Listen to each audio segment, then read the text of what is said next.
মানুষের একটা বিশেষ প্রবৃত্তি হলো তারা কখনো নিজেকে নিয়ে সন্তুষ্ট হন না, কখনো নিজেকে নিয়ে প্রসন্ন হন না। যা আছে তার থেকে বেশি পেতে চান, যা পেয়ে গেলেন তার থেকে আরো বেশি পেতে চান। নিজেদের জীবনে বদল, পরিবর্তন আনতে চান। আর এই প্রবৃত্তি এই সংসারের সবচেয়ে মহান, কারণ এই প্রবৃত্তির জন্যই সংসারের বিকাশ হয়। কিন্তু এই বদলের জন্য মানুষ তার খোঁজে থাকেন যা তার জীবনে বদল আনতে পারবে, তাকে পথ দেখাতে পারবে, তার জীবনে পরিবর্তন আনতে পারবে। আর তাই মানুষ সংসার জুড়ে তাকেই খোঁজেন যিনি তার পাশেই আছেন।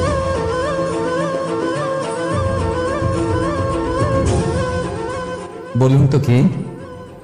যদি কেউ আপনার জীবন বদলাতে পারে তবে তাকে আয়নায় দেখুন। আপনি নিজেই সে যে নিজের জীবন বদলাতে পারে, নিজেই নিজের পথপ্রদর্শক হতে পারেন, জীবনে বদল আনতে পারে, পরিবর্তন আনতে পারে।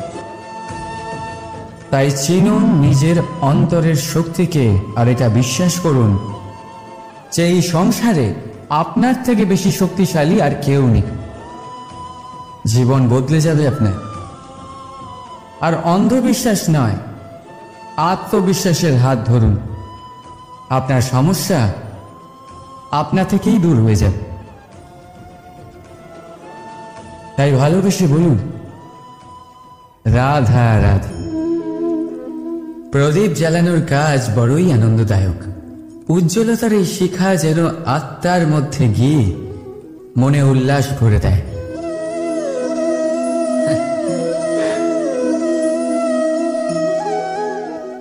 আমি কি করলাম? আমি একে নিভিয়ে দিলাম, অথচ এই দিয়েই আমি অন্য প্রদীপগুলি জ্বালিয়েছিলাম। কারণ যতক্ষণ এই শিখা অন্য প্রদীপগুলিকে জ্বালাচ্ছিল ততক্ষণ এই নিজেও জ্বলছিল। কিন্তু যেই ও এই কাজ করা ছেড়ে দিল তখন একেও নিভতে হল। বুঝলেন? সেরকমই জীবন হলো উজ্জ্বলতা দেওয়ার আরেক নাম। যদি জীবনে শুভ কাজ করেন, অপরের উপকার করেন, অন্যদের সহায়তা করেন, তাহলেই জীবিত থাকবেন। আর যেদিনই কাজ করা আপনি বন্ধ করে দেবেন, শ্বাস প্রশ্বাস নেওয়া সত্ত্বেও মৃত হয়ে যাবে। তাই যতক্ষণ শ্বাস চলছে আশারূপী উজ্জ্বলতা ছড়াতে থাকুন। বিশ্বাস করুন, মৃত্যুর পরেও আপনি অমর থাকবেন। তাই ভালোবেসে বলুন, রাধা রাধা। যবে থেকে যে প্রাণের অস্তিত্ব পেয়েছে তবে থেকেই আরো একটি শব্দ জন্ম লাভ করেছে, সংঘর্ষ।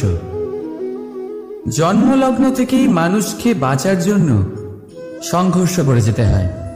কখনো নিজের লক্ষ্যে পৌঁছবার জন্য সংঘর্ষ করতে হয়, আর কখনো যা পেয়েছেন তাকে রক্ষার জন্য সংঘর্ষ করতে হয়। কিন্তু প্রত্যেকে একই অভিযোগ করে যে সংঘর্ষ করার সময় ভীষণ কষ্ট হয়। আপনি যোদ্ধা হলে প্রহার আপনাকে সহ্য করতেই হবে। সাঁতার শিখতে হলে জলে আপনাকে প্রবেশ করতেই হবে। পায়ের তলায় তাদেরই কড়া পড়ে যারা রোজ হাঁটেন, আর যারা হাঁটেন তারা নিজেদের লক্ষ্যে অবশ্যই পৌঁছন। তাই মনে রাখবেন, জীবন ততক্ষণই আছে যতক্ষণ কর্ম করবেন। তাই সংঘর্ষ করতে থাকুন, কষ্ট ভুলে যান, আর আমার সাথে ভালোবেসে বলুন, রাধা রাধা। মানুষ সর্বদা ফলাফলের কথা ভাবে, যে আমি যা করতে চলেছি তার ফল কি হবে, তার পরিণাম কি হবে। কিন্তু এর চিন্তা কেন? কারণ কর্ম যদি শুভ হয় তাহলে তার পরিণাম খারাপ হতেই পারে না। শুভ চিন্তা নিয়ে যারা কর্ম করেন তাদের ফলের চিন্তা কিসের? যারা ফুল বিক্রি করেন তাদের মাঝে সাঝে কাঁটা নিশ্চয়ই ফোটে, কিন্তু সুগন্ধ তাদের হাতে থেকেই যায়। হীরের সন্ধানে কয়লার খনিতে নামা ব্যক্তি কালিমা লিপ্ত হয়ে গেলেও তার হাতে হীরে অবশ্যই থাকে। তাই শুভ চিন্তা নিয়েই কর্ম করে যান, পরিণাম শুভই হবে। আর ভালোবেসে বলুন রাধা রাধা। মন, মানুষ, মান, এই তিনেরই প্রারম্ভ ম দিয়ে হয়, তাই না? কিন্তু আজ আমরা কথা বলবো মানের বিষয়। মানই সেই ভাব যা আমাদের মনকে সন্তুষ্ট করে। এই কলসিতে ভরা জলের মতো, যে জল এই পাত্রতে থাকার দরুন এর অস্তিত্ব বজায় থাকে। এবার মান থেকে আসে আত্মসম্মান আর অভিমান, আর এই দুইয়ের মধ্যে তফাৎ অনেক। যে জল এই পাত্রের মধ্যে সংরক্ষিত তা হলো আত্মসম্মান, যা আমাদের মনের সম্বল, অবলম্বন, যা এই পাত্রের মধ্যে শীতল থাকে আর যিনি পান করেন তাকেও শীতল রাখে। আর যে জল এই পাত্রের বাইরে উঠলে পড়ে তা হল অভিমান, যা বাইরের উত্তাপে বাষ্প হয়ে উবে যায়। সর্বদা মনে রাখবে, আত্মসম্মান আপনাকে দৃঢ় করে, আপনাকে শক্তি প্রদান করে, আর অভিমান আপনাকে দুর্বল করে দেয়। তাহলে কি হতে চান আপনি? আত্মসম্মানী নাকি অভিমানী? সিদ্ধান্ত আপনার। রাধা রাধা। সমস্যা। প্রত্যেকের জীবনেই সমস্যা আসা যাওয়া করে, আর প্রত্যেক মানুষ সমস্যা আসার পর তার সমাধান খুঁজতে উঠে পড়ে লাগেন। কিন্তু যখনই সমস্যার সমাধান হয়ে যায় আমরা সুপ্রসন্ন হয়ে যাই এবং অসাবধান হয়ে যাই।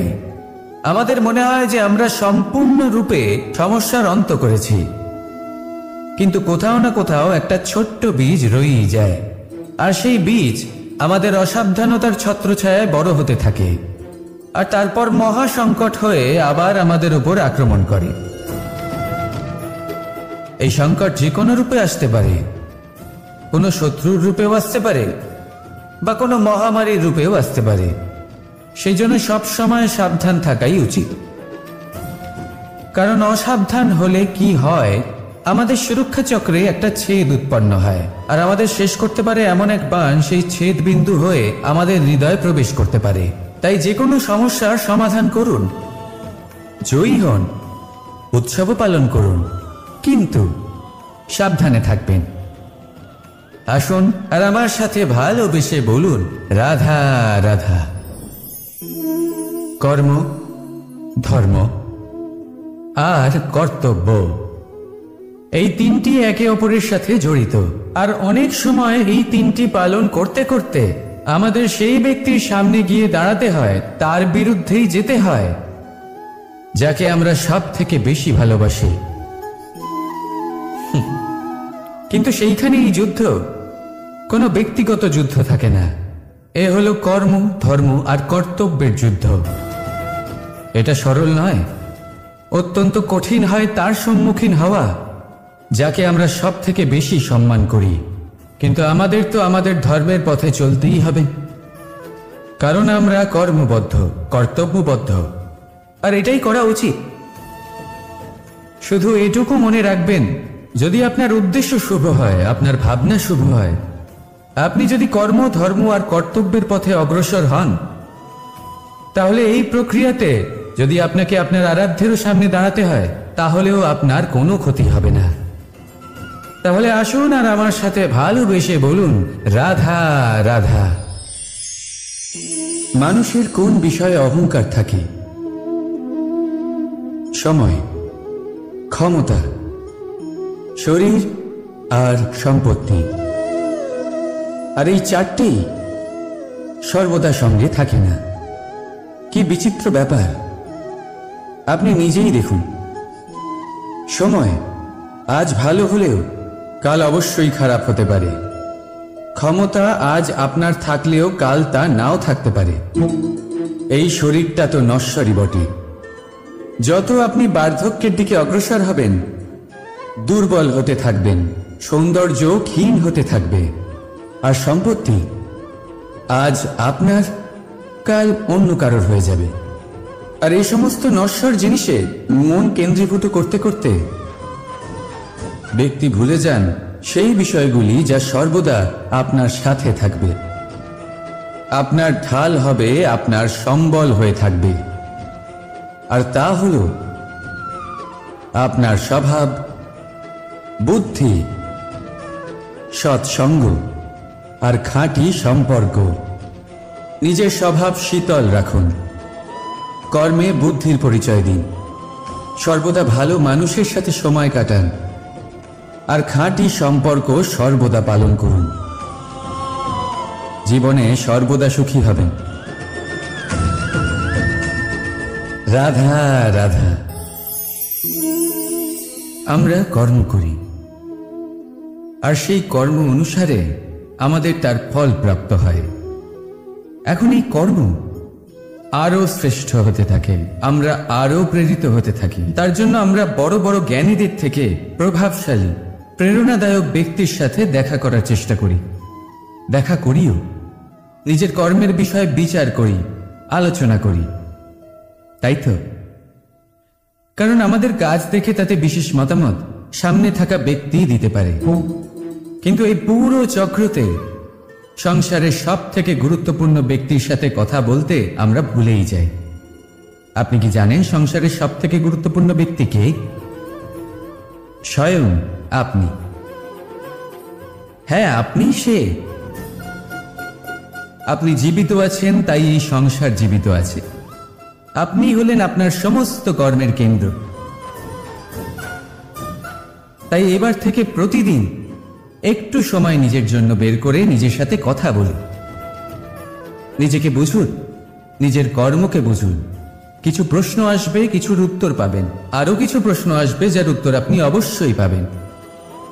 কিন্তু এটা করবেন অবশ্যই, না তো আপনি এই সংসারের সব থেকে গুরুত্বপূর্ণ ব্যক্তির সাথে দেখা করার সুযোগই হারিয়ে ফেলবেন। এবার বলুন, আপনি কি এরকম চাইবেন? রাধা রাধা। প্রেম, ঘৃণা, এই দুই হলো একই শব্দ। কিভাবে? দেখুন না, দুটোতেই আড়াই অক্ষর রয়েছে। দুটোই হলো সেই অনুভূতি যা আমাদের মনের সাথে জড়িত। আর এই দুই অনুভূতির সাথে জড়িত মানুষ আমাদের জন্য গুরুত্বপূর্ণ। পার্থক্য শুধু এটাই যে প্রেম পায় সম্মান, আর ঘৃণাকে করা হয় অবজ্ঞা। এরকম কেন? কারণ প্রেম হলো সেই অনুভূতি যেখানে মানুষ সব কিছু দিয়ে দিতে চায়, সব কিছু লুটিয়ে দিতে চায়। সেখানে ঘৃণা হলো এমন অনুভূতি যেখানে মানুষ সব কিছু কেড়ে নিতে চায়, সব কিছু জিতে নিতে চায়। তাও প্রেমের অনুভূতি কখনো আপনাকে হারতে দেয় না, আর ঘৃণার অনুভূতি কখনো আপনাকে জিততে দেয় না। এবার কি করবেন আপনি? একটাই জীবন। ঘৃণার সাথে বাঁচবেন নাকি প্রেমের সাথে? আমি তো প্রেমকেই চয়ন করব। রাধা রাধা। পাওয়া এবং হারিয়ে ফেলা, এই দুই হলো জীবনের অভিন্ন অঙ্গ। আমরা যেমন কিছু পেয়ে থাকি, তেমন কিছু হারিয়েও থাকি। কিছু স্বপ্ন সার্থক হয়, আবার কিছু লক্ষ্য অপূর্ণই থেকে যায়।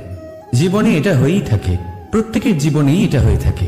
কিন্তু কারোর সাথে দেখা হলে আমরা কি ধরনের কথা বলি?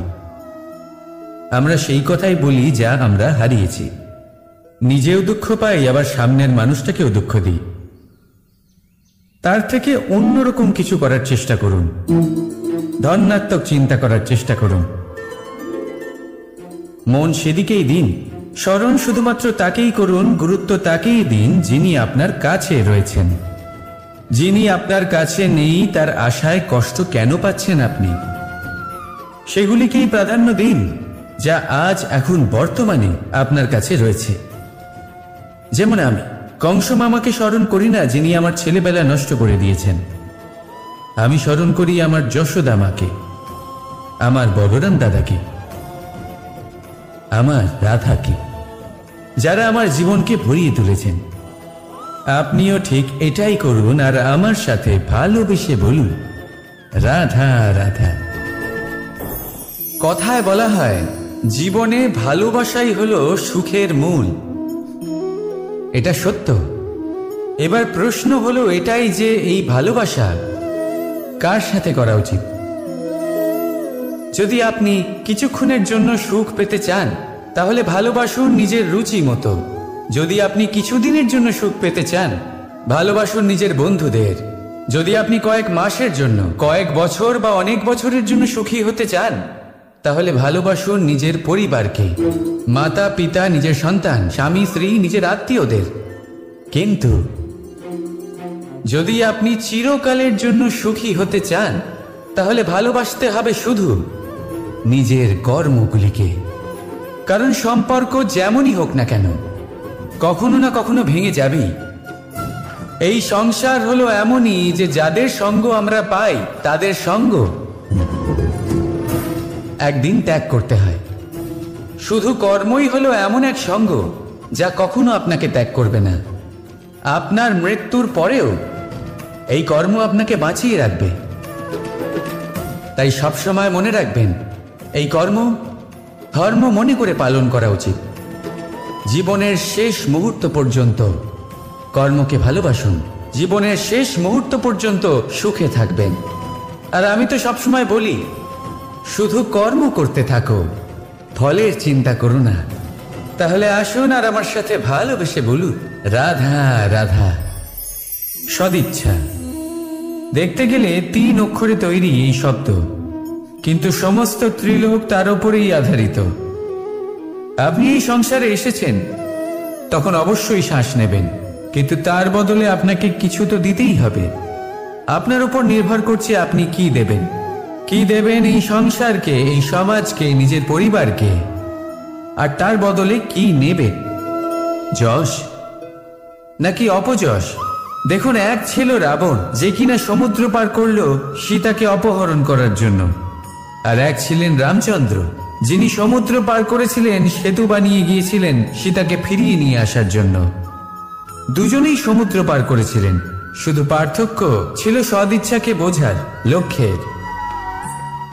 অনেক মানুষের যাত্রা একরকম হতেই পারে, কিন্তু আনন্দ তখনই লাভ করবেন যখন লক্ষ্য শুভ হবে, মহান হবে।